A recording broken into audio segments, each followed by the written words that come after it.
Okay, Rabbi Isai, we're going to get into the Q&A. Does anyone want to start? Any questions? Any topics? I have a question. Sure, go ahead. You mentioned how Jews only rely on the basis of God, and the other religions... Jews what? Only rely solely on the basis of God. Oh, what do you mean? Explain. That they only believe in God. They believe in Hashem, yeah. And so. And that the other religions believe in other things as well. They believe God has a certain... Okay, we have to understand what God is. This is a good question. God is not time-bound. God has no space. And God does not run on matter. Christianity holds God has parts. What do I mean by parts? He split himself into 3 different revealments in order to bring his light down to the world. We don't believe in that. God has no partners. 0 partners. Not a spirit, not a man, and not him. No partners. Now, I'm going to tell you something about Islam that most people don't know, which this is why I hold Islam is Avodah Zarah. Unfortunately, I don't know, I guess the rabbis didn't go in depth in halakha. There is 2 sects of Muslims. There's the Shiite and the Sunni. If I'm not mistaken, I don't know which one, but one of them believe, for sure, I know one of them for sure believe that God has some sort of image. He has an image, they just cannot describe what the image is. Because the Quran said God has hands, God has feet, God has, I don't know, a mouth. Don't we say that also? Well, I'll tell you what's the difference between us and them. They need to believe it. Why? Because they hold the Quran literally. If they say it's not literally and it's metaphorically, then in that case, the Torah is 100%, even according to them. But since they have to hold that the Quran is literally, then they have to believe that God has some sort of features. And that is Avodah Zarah 100%. The problem is the big poskim or rabbis don't learn Islam in depth. I went in through it, unfortunately, on certain circumstances, and this is why I know this. Judaism hold that when God says all these things, it's metaphorically. It's for us to understand. How are you going to explain "and God mighty hand" without saying hand? You can't. It's impossible. There's nothing else you can compare a hand to. So the Torah uses the language and God uses mighty hand. And God is a man of war. God is a man, he's a war. No, these are all metaphorically speaking. And if you learn Torah, so Torah Ta'ari, all these things correspond to different energies, different lights, different spheroids, different partsufim. But of course, we believe, we know God has no image. Because the second you say God has an image, what did you just do? You limited God. And God's not limited.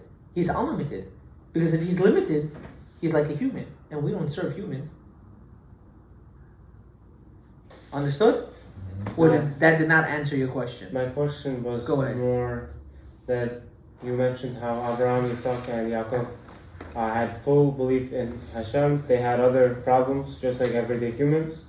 But they had always turned back to 100% to Hashem. Correct. So my question is, I forgot his name, the Levi that had a problem with Moshe. One of the Korah. Yes. Korah. So he also had belief in Hashem. Correct. But he had other issues. So how come his case was different? Okay. 2 reasons.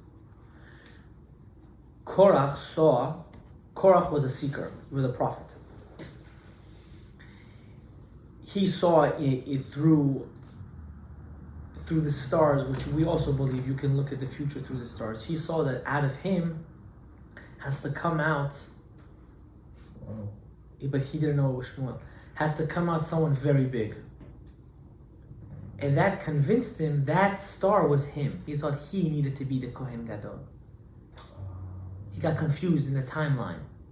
Who came out of him? One of the greatest prophets that ever lived, Shmuel HaNavi, the one that inaugurated Shaul HaMelech and David HaMelech. So he made a mistake. Now, he was a very righteous person. Don't get me wrong. His disbelief wasn't on God. His disbelief was on the messenger of God, which was Moshe Rabbeinu. That's why when he went down, what did he say? What was the verse he said? Moshe emet v'torato emet. Moshe is true and his message is true. So Korach's problem wasn't on God. It was on the messenger. That's exactly what I'm saying. He still had 100% belief in God. Correct. So why was he treated in that way? Because the Torah says when a person defies the messenger, it's like defying the Torah. It's like defying God. Yeah. You can't do that. The Torah says this many times, in many places in the Tanakh. You can't defy the messenger. Because the messenger is just saying the word of God. He's not making it up. We don't believe in prophets that make up things. Any prophet that would make up things, obligated to death penalty. That was the story with Eliyahu Navi and the false prophets.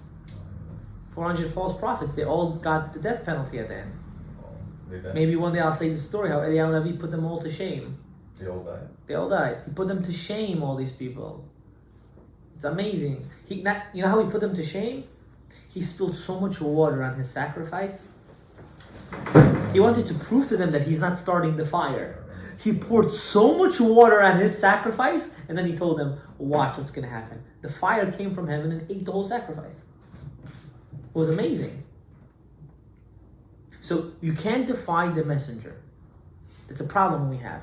We have this problem till today. A rabbi or Talmid Chacham says something. What does he know? Throw him a couple dollars, he'll change his mind. Those rabbis, you gotta cut off their head. Agreed. 100%. The ones that get into politics and the ones that want to change people's mind because of an ain or because of an interest, if not money, then respect. If not respect, then for in. Those rabbis I promise to you, they're going not just to hell, they're going to be cellmates with Yoshka in hell. That's how deep. Why? Because they're playing with lives of other people. You can't do that. Being a leader is being so selfless. To be a leader, you have to be selfless.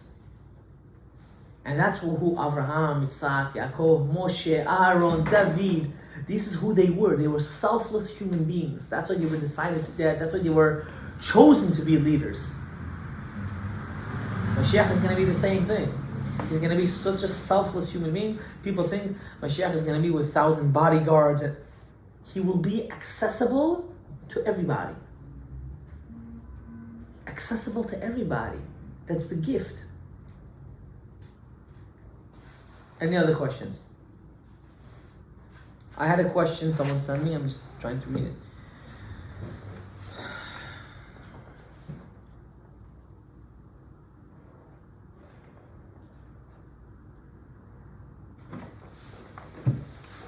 Okay, I'm going to read it out loud.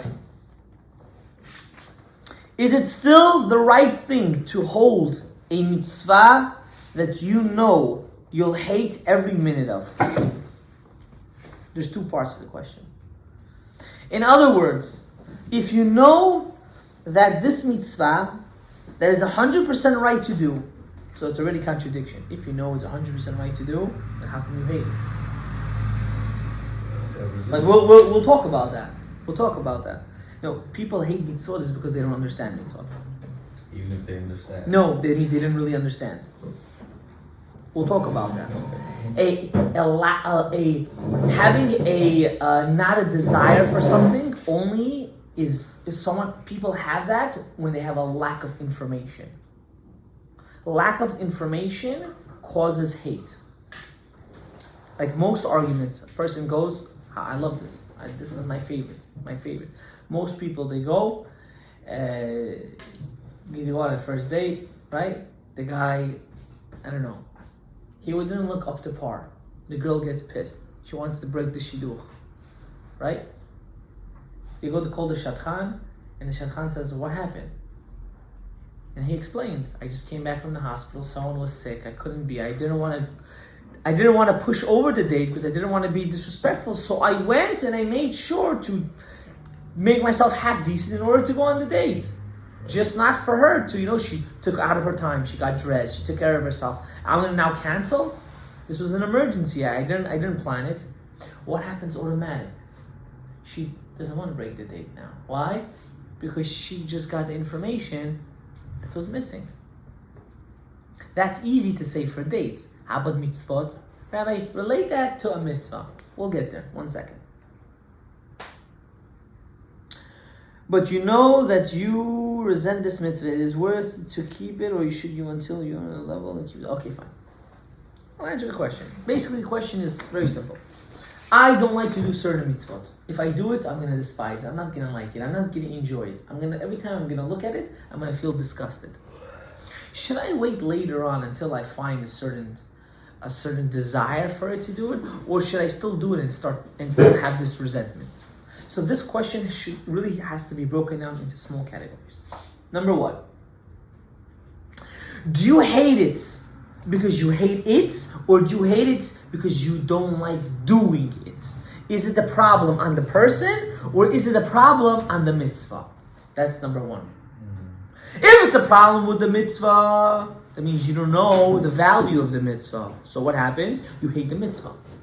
If it's a problem on you, you don't want to get out of your comfort zone. So that means you yourself don't want to work on who? On yourself. So it's a double-edged sword. So how do we fix this? Number one, it's either you start learning about it and understanding the importance. But Rabbi, I know the importance. So if you know the importance, why do you hate it? It happens to be that you really don't know the importance. You heard the importance about others and on the surface level. But everything has 5 layers to it. You have to start getting into the deeper reason of why you have it and why it's there. And if you need to talk to someone about it, we can arrange that. That's number one. If you don't feel comfortable and it bothers you, that means you need to do it for sure. Why? Because you need self-improvement. And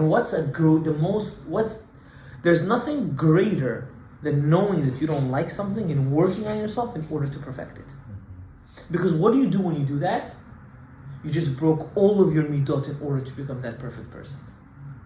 You went against your nature. You went against your nature. Correct. Not only do you go against your nature, you go against everything. It's something that's so hard for you and difficult, and you despise it, not because you despise it. You know how I know that person doesn't despise it? Because they're convincing themselves that one day I will do it. Why one day you're saying you're going to do it? Because right now for you it's not comfortable. Because right now there's something that you want out of it, or you don't want out of it. So what does a person really have to do? He has to break himself. Don't say when I'll be ready, I'll get to it. You want to know why? Because you'll never be ready. And then you'll never get to it. And then what? You're going to have to come back, go back through first grade and second grade and finding a shidduch and getting married and going to job, just to fulfill what? That one mitzvah? So dumb. So you should take on all 5 mitzvot at once? You should take all 620 mitzvot upon yourself, and you should work your way up. So to have that... Now, I'm going to explain to you what I mean. Tzniut for a girl. Right? Let's talk modest right now. People think when we talk modest, I don't know, first of all, what's in their head, what modest means. Let's start with skirts that go lower the knee. Let's start with that. Let's start with shirts that go until the elbow. Until it passed. Until. That means, why am I saying until, even though I shouldn't, but I'm saying it anyways. If you'll pick up your hand, what will happen? It'll go a little bit low. It's not good, don't get me wrong, you're going to have to answer for it, but give yourself a quota. 2 months, 3 months, 4 months. Now, when you sit, what happens to your skirt? It becomes a mini skirt automatically. Wow, such a technology, right? So you work on yourself. You work on yourself that you should wear skirts that are going to your knee only for a month or two. Excellent. I want to tell you something. This is the problem. People think if they dress modest, they're ugly. I don't think you guys understand. You know what kind of beautiful clothes there are modest? Rabbi Side, let me explain something to you. Maybe I shouldn't say this, but I'll say it anyways. I try to go to Eretz Yisrael every year. And the reason why I go to Eretz Yisrael, I do this over there is because I need a vacation. But I go there with my wife, and she makes such a shopping spree, it blows people's minds. But she does it because she dresses modest, proper modest, and over there it's a bit cheaper, a bit, just a bit. And the clothes is beautiful. It's not like you look like a grandma. People think you bring tzanor, you look like a grandma. Absolutely not. You know why? Because they put this in your head. They put all this crap in your head. It's not true. In America, there's such beautiful clothes for women. Get out of here. It makes you actually look more beautiful.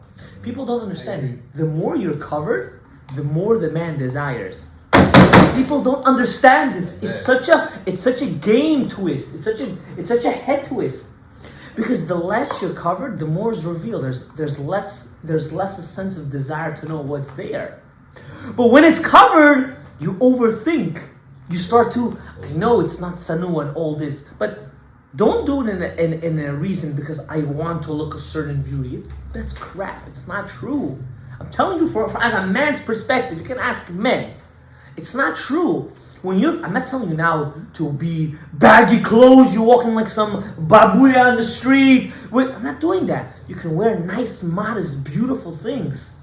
It's not a stira, it's not a contradiction. What's the problem? What's the stigma? Of course, maybe you shouldn't ask me. There are certain clothes that people think are modest that are not modest. Like pencil skirts, those are not modest. I'm sorry. A skirt that you can see every single curve in the world is not a tzanua skirt. Oh, but I'm working on it. You're not working on it. Because now flary skirts are in style. And everyone's wearing the flary skirts. Flary is the one that looks like they're like loose like this. And it's up the knee. What happened? Why is it now up the knee? Why isn't it tight? Oh, fashion changes. What also changes? Your desire changes. So we go by the fashion. That's you're fooling who now? You're fooling yourself. So you buy clothes that look beautiful for you, that you like on yourself, and you work on this certain concept, and so on, and you grow to this. Men too. Tzitzit, I can't. I'll only wear it in the winter, not in the summer. Who you lying to? You're not lying to me. You're lying to yourself. Come on. Keep on the street. Who you lying? You're Jewish, Habibi. You're not going to run away from it. You're not. They couldn't run away from Hitler. You think you're going to run away from it? They tracked everyone down. People didn't even know they were Jewish. They're like, I'm a Jew. I'm blonde as can be. A kakoi Jew. They killed him. Who are you hiding from? You should definitely keep the mitzvah. Not because I feel a certain resentment, because I know if I'll do it, I'll find a certain love for it. I'll find a certain desire for it. But if you're always going to think in the negative sphere, what happens to a person? He psychologically puts these blockages. It's all a mental game. I want you guys to understand, this world is just a mental game. The strong ones live and become alphas, and the weak ones die and they're betas for the rest of their life. They will never be remembered, not even by their own grandkids. The saddest thing in the world is when a grandkid comes to his grandparents and says, "Oh, I didn't see you in so long. Let's catch up." You have to be such an alpha that all your grandkids should say, "Wow, that's my grandfather. This is who he is. I want to be close to him. I want to know him." You know who's those kind of people? People that are mentally strong. People that are mentally strong, automatically they know how to provide, they know how to give, they know how to work on themselves. And I promised you, any mitzvah that's hard for you and you take upon yourself, those are the mitzvot that you're going to cherish and love the most. Because you actually worked for it. That's the thing. Since you worked for it, you feel good about it. Everything hurts in the beginning. But as you go slowly, besides that, how many other people will automatically want to be better because of you? Again, you're not doing it for them, but I'm saying it's a bonus that other people will want and look up to you for that. I remember when my wife got rid of her wig, when we were a year and a half married. A year and a half married, she took upon herself not to wear a wig. Halachically, it's mutar, it's not a mutar. It doesn't make a difference. Now, and you should know something. There were a lot of girls her age that also took it upon themselves within that time. They all went back to wigs. Every single one of them. Hashem should help, whatever the case is. And again, I'm not saying wig is isur. A lot of poskim say it's mutar. You have to know which one, so on and so forth. Now, if I as a joke, I told her, I'll get you a wig. These new wigs that come out. She's like, nah, I wouldn't sell this mitzvah for the world. She told me one of the reasons she wanted to get married was to wear a wig. I thought that was retarded. But this is her. I want to wear a wig. But you see, Rav, she did it when she was ready. No, she didn't. You know what happened? Her mother went to the hospital and was on life support. She didn't do it when she was ready. But she still started off thinking, I'll do it when I'm ready. Yeah, no, so is that person that texted me, I'll do it one day. That day will never come. She only took it because her mother was on life support. She took it on her own. That's what I'm telling you. She didn't do it because I forced her. I know in my previous stories it sounded like I forced her. I didn't force. Actually, when she took it upon herself, I was so upset. I told her, why didn't you consult me? She said, I'm doing this for me. I'm doing this for my mother. Now? Forget about it. I can't convince her to wear a wig. Not that I would want her to, but if I would even bring it up, she would say, forget about it. Why? Because she took it when it was hard for her.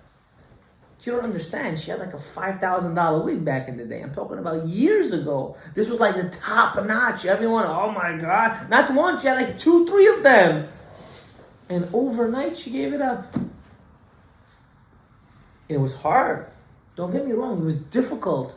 In order to get mitpachat, you have to match every mitpachat with every outfit. A wig, you put it on, you go to work. She had to match everything, and then it get so confusing. This color with that color. She would sit in front of the mirror for minutes. 10, 20, 30 minutes. Does this one match? Or does this one match? How about this one? This is a different green. This is a lighter green. I was like, oh my God, where did I get out of the house already? They're like, what's wrong? But I understood. This is for her. This is what she needs. And slowly, things started to cut down until now, Baruch Hashem. Certain things that she does, most people don't do it. She does it out of love. All these things she does out of love. And it wasn't because someone forced her. It's because she realized if she's not going to push herself, she's never going to do it. So I need to push myself. I need to forcefully do it. Because then I'm going to see the fruits out of it. And you can see this by yourself with all of your friends that you have. Guys that were forced and pushed and convinced overnight to do certain things. After a couple weeks or months, they threw it in the garbage. But the ones that actually sat down and contemplated and thought about it and said, I'm going to do it. I'm going to work on myself, I'm going to do it, I'm going to work, and I'm going to do it, even though it's uncomfortable, those people until today still do it. Why? Because it was a decision that they made. I'm not telling you to be, when I speak, hopefully I'm not trying to convince anyone. I don't want to convince anyone to do anything. You should be you. You should want to convince yourself. You need to motivate yourself in life. No one is going to be here forever. You know this more than everybody. You got to do it yourself. Your motivation is in existence as long as your heart is beating. Don't lose these years, the best years of your life. Don't ruin it. Don't lose it either. Push yourself now as much as you can. I know it's hard. But it's also so rewarding. It's amazingly rewarding. Think about it. Any other questions? That's it? So short for today? Don't be shy. Nothing to be shy about. Don't now say I have after all. I want to ask you after. Ask now. We're good. Okay, guys. Have a good night.